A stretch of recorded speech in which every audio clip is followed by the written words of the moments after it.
Hello welcome my channel racing इस topic. आज के टॉपिक में फाइनली 2025 की बात करूँ साल की, तो उसमें हमें देखने के बाद John Cena 7 time world champion बने। इसके सीएम पंक हमें वर्ल्ड चैंपियन मद्देनजर फिर कोडी रोड्स ने रिटेन किया हमने टाइटल रॉक को, हमने जॉन सीना को हराकर।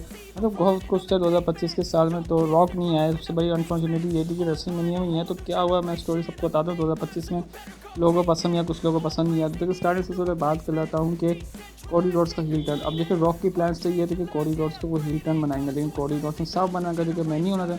तो प्लान ये होगा कि जॉन सीना को बनाया जाए, लेकिन अब जॉन सीना ने तो हील टर्न कर लिया। अब तो रॉक की मैं बात में पहले टॉपिक है रॉक का ना आना रेसलमेनिया में।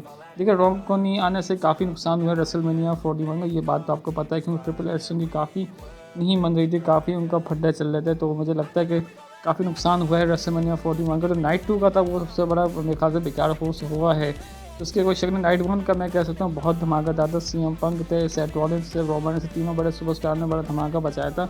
और उसमें हमें देखने को मिला काफ़ी क्रैक स्टोरी थी। ये मतलब मज़ा आया देखते हुए सेथ रॉलिंस के साथ मिलकर पॉल हेमन, और यही चॉइस थी क्योंकि दोनों ने सही डायरेक्शन में जा रहे हैं। लेकिन नाइट 2 में जिस तरह जो हुआ ब्लंडर जो हुआ कि ट्रेविस स्कॉट को दिया, उसका कोई सुपरस्टार आई ही नहीं। तो भाई इसमें तो काफ़ी मतलब असर बसर हो गया। रॉक भी नहीं आया, मतलब कि रॉक घर में बैठ कर वो रेसलमेनिया देख रहे हैं भाई।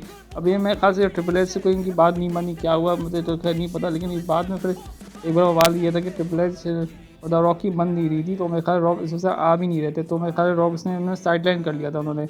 तो अब ये इस तरह का होना तो नहीं चाहिए था, लेकिन अब जो हो गया तो हो गया। देखिए अब रॉक देखते हैं इन फ्यूचर क्या पता हुआ आ जाएँ। तो हम वेट तो यही करेंगे। काफ़ी इसमें रेसलमेनिया 40 में नुकसान तो हुआ था, ये इस बात का कोई शक नहीं। उसके बाद मैं बात कर लेता हूँ आउटवुड का रिलीज़। देखिए भैया आउटवुड का रिलीज़ काफ़ी शौकीन थे। डब्ल्यूडब्ल्यूई फैंस ने काफ़ी पसंद नहीं किया था जब आउटवुड को निकाल दिया था। तो ट्रिपल एच ने जो बहुत बड़ी जो बेवकूफ़ी की थी, आउटवुड को मिसयूज़ किया। मतलब एक तो तुमने जॉन सीना के साथ तुमने उसका मैच तुमने करवा दिया, फिर उसका तुमने उसको अगले दिन में उसको रिलीज़ कर दिया। तो इससे काफ़ी बहुत बड़ा इम्पैक्ट बहुत बुरा पड़ा था डब्ल्यूडब्ल्यूई को। तो फैंस ने काफ़ी रिएक्शन आए। उसका ट्रिपल एच को काफ़ी उनको टर्न करना पड़ा, फिर उनको वापस आना पड़ा मनी इन द बैंक में। फिर उनको मतलब उनको तगड़ा वाला फेस दिखाया गया, उसका उनको मैच भी दिया गया। मतलब कि रॉन किलिंग से का अभी में आर्ट हमें नज़र नहीं आ रहे देखने को। मतलब थोड़े बहुत वो बेबी फेस मन भी गए थे, वो जॉन सीना की दोस्ती भी हो गई थी। लेकिन अब ये देखते हैं कि आर्ट कब आते हैं, अब क्या होता है। इसका मैं बात कर लेता हूँ एल ए नाइट को पुश नहीं किया था। हाँ भाई एल ए नाइट एक ऐसे सुपरस्टार है जो सबको हरा सकते हैं, वो बड़े पोटेंशियल सुपरस्टार है। लेकिन एल ए नाइट को बार बार ट्रिपल एच इग्नोर किए जा रहे हैं। क्यों किया जा रहा है मुझे ये समझ में नहीं आ रहा, क्योंकि एल ए नाइट एक अच्छे सुपरस्टार सेथ रॉलिंस को उन्होंने हराया। मतलब बड़े बड़े सुपरस्टार्स को उन्होंने हराया। मतलब वो कहते पोटेंशियल है। रॉबिन से उन्होंने फाइट भी कर चुके हैं, सब बड़े सुपरस्टार से सीएम पंक से लड़ चुके हैं। लेकिन अब देखना होगा एल ए नाइट कब उनको पुश मिलेगा, क्या होगा। उसका मैं बात करूँ ड्रू मैकिंटायर के साथ तो बहुत ही बुरा हो रहा है कि ड्रू मैकिंटायर एक दिन के लिए वो रेसलमेनिया 41 उसके बाद उनको कैशन हो गया। सीएम पंक से पिछले साल की फुल वेट टाइट थी, काफ़ी उनको मज़ा आया। मतलब ब्रैकेट पिछले साल काफ़ी अच्छा था, मनी इन द बैंक भी जीते। लेकिन इस साल वाला जो ड्रू मैकिंटायर का तो वो काफ़ी बड़ा बेकार था, क्योंकि ड्रू मैकिंटायर को इस तरह का पुश नहीं देना तो चाहिए था। लेकिन अब देखते हैं कि ड्रू मैकिंटायर के साथ क्या होता है। और उसके बाद बात कर लेता हूँ कि जॉन सीना को बेबी फेस में ही उनको जीतना था। तो मैं क्या 7 टाइम वर्ल्ड चैंपियन मैं चाह रहा था कि जॉन सीना बेबी फेस ही ने।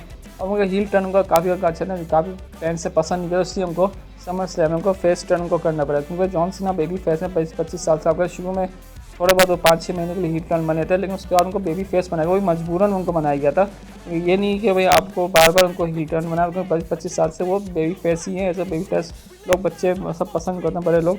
तो मैं कहता हूँ उनको बेबी फेस ही उनको करना चाहिए था। लेकिन अब ये डब्ल्यूडब्ल्यूई किस तरह डिसीजन ले रही है।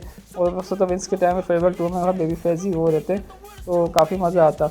तो मैं उसके बाद और बात कर लेता हूँ कि रॉबर्ट रेंस के ऊपर मेन इवेंट में ना डालना। देखिए रॉबर्ट रेंस के जो है कि रॉबर्ट रेंस को मेन इवेंट में होना चाहिए, क्योंकि रॉबर्ट रेंस एक सुपरस्टार जो मेन इवेंट के बगैर उनका फैंस काफ़ी पसंद उनको करते हैं। मेन इवेंट में जाएगा उनको मिड कार्ड्स में उनको डाला जाए ब्रॉन बेकर के साथ, तो बिल्कुल ही बकवास हो रहा है। रॉबर्ट रेंस बिल्कुल कचरा हो रहा है। लेकिन अभी एंड में थोड़ा कुछ बेहतर हमें देखने को मिलेगा। रॉबर्ट रेंस आए और रॉबर्ट रेंस आए भी तो आए, लेकिन उनको पोस्टर को थ्रेट में उनको डाले कोडी रोड्स को उनको आगे कर देते। ये चीज़ फैंस को अभी भी पसंद नहीं आ रही कि रॉबर्ट रेंस हो क्या रहा है। मुझे तो याद है साल 2019 में जब रॉबर्ट रेंस मिड कार्ड में, तो वो 19 तक चलेगा जनता मॉल से वो फाइट कर रहे हैं, किससे कर रहे हैं। अब देखते हैं कि 2025 का साल किससा होना चाहिए। वैसे मैं बताऊं कि अगर मैं देखूं तो साल 2025 का तो अच्छा होना चाहिए था। लेकिन सही है कि मैं कह सकता हूँ कि 70% सही था मैं तो 2025 का साल। लेकिन लोग मुझसे अभी कहेंगे कि भाई आप क्या बात करें, लेकिन तो मैं कहता हूँ काफ़ी सही था।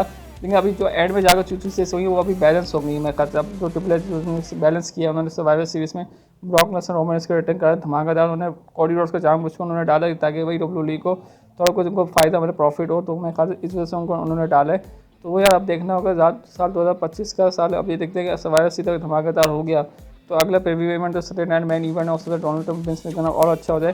तो आगे की हमें अगले साल भी हमें देखना पड़ेगा कि क्या धमाकेदार ये करेंगे। रॉयल रंबल, फिर रेसलमेनिया 42 है, फिर और बड़े बड़े प्रीव्यू लाइव इवेंट्स है। तो अब देखना होगा 2025 का साल तो सही था मेरे ख्याल से। अभी सर्वाइवर सीरीज़ में देखते हैं कि और धमाकेदार होने वाला है तो काफ़ी मज़ा। आप देखते हैं कि लेट्स सी क्या होता है। हाँ, चाहे चैनल को सब्सक्राइब करें, आने वीडियोज़ की वेट करते हैं नेक्स्ट वीडियो को।